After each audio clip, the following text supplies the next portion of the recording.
Welcome to my channel, Knowledge for You. Today we are going to discuss about Flutter app development.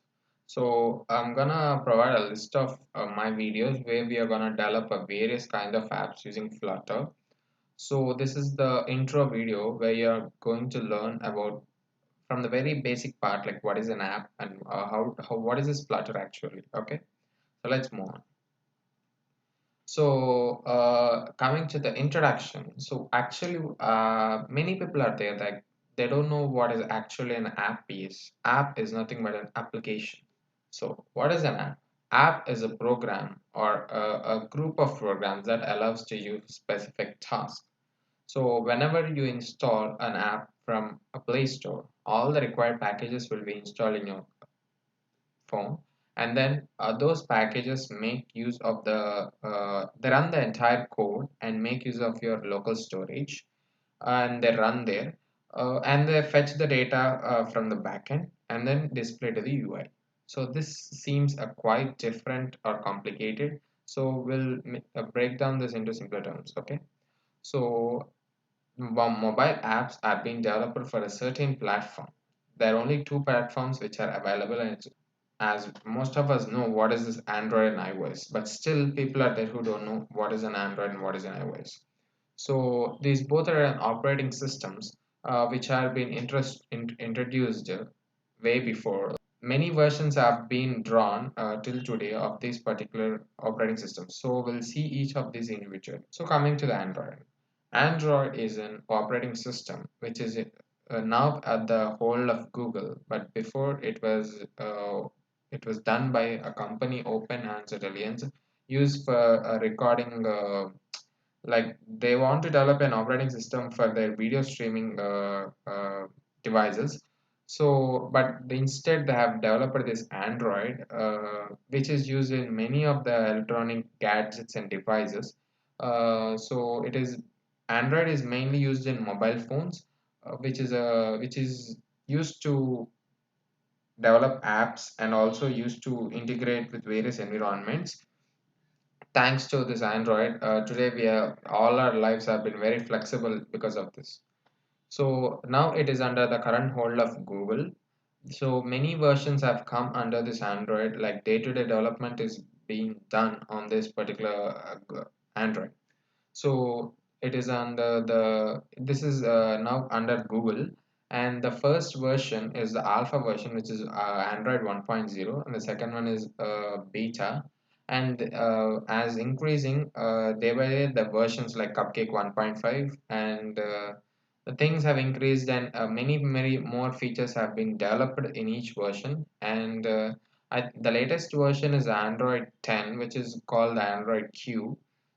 Since the Google is ditched by these deserts, the Q stands for maybe a Quinage, or the last one here displayed is Nougat, which is an Android 8, 7 to 7.29. And then there comes the Pi version, and then Pi version is the ninth version, and then comes the Android Q. This is Android 10. So these are the various versions, just a glance. And coming to the iOS, iOS is an iPhone operating system. Generally, this iOS is being like we can take taken from the Macintosh OS X, which is Mac OS X, we shortly call it.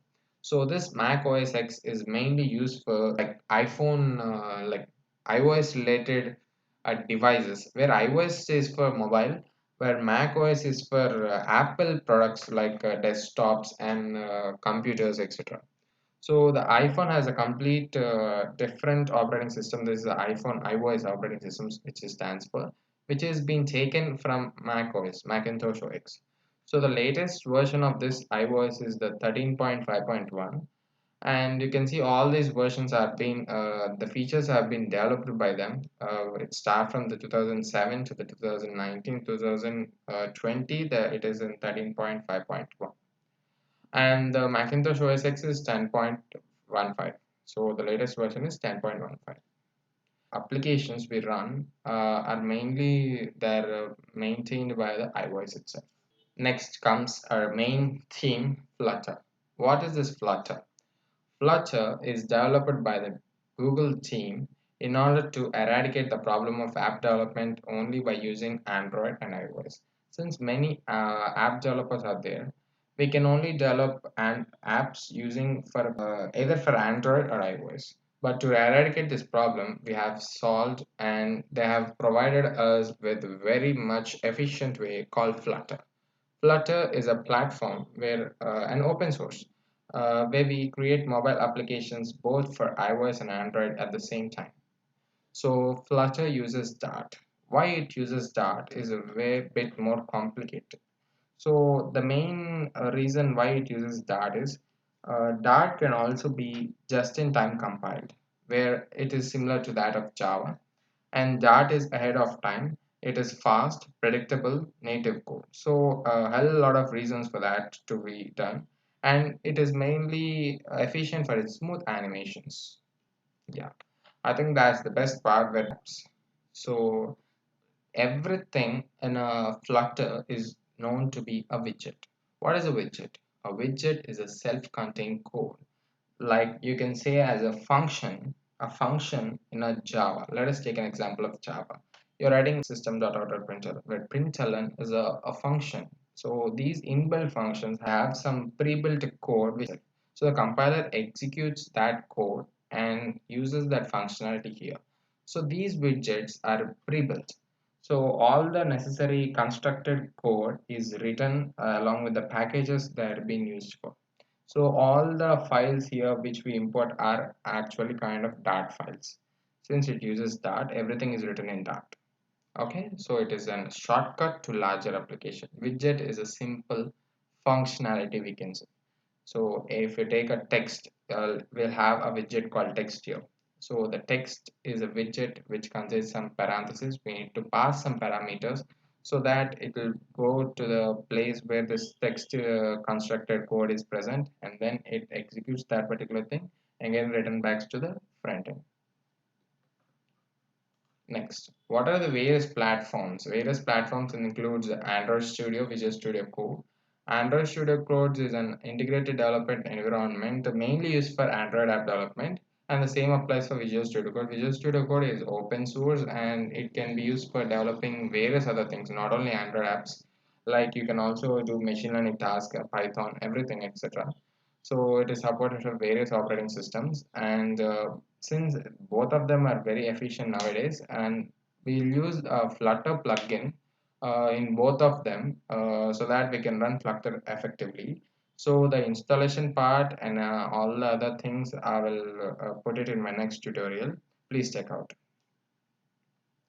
So coming to the architecture, what is the architecture of an app?